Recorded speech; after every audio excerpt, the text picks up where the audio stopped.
Hi guys, for today's video di ay ato ang sulayan ang katong guitar exercises.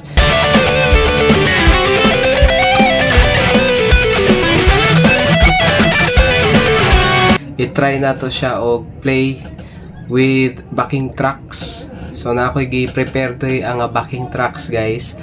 Key of E minor ni siya. So pwede na ninyo siya nang mag-lead mo guys. Yeah, try niyo mga solo-solo, magbuhat mo solo guys.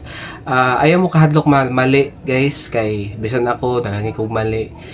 Mapansin niyo guys, basta mali kay yabag siya, wala siya kasulod sa key. So, try lang niyo guys. Buhaton niyo na, mag-lead lang mo always para mahasa gid mo.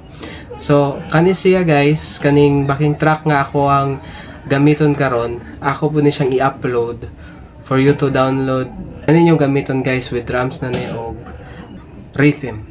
So, mo na siya guys.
Ug mo ito guys ang backing track.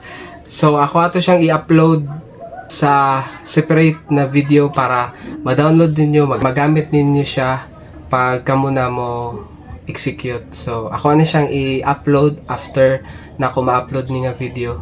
So guys, enjoy. Thank you so much for watching. Bye bye.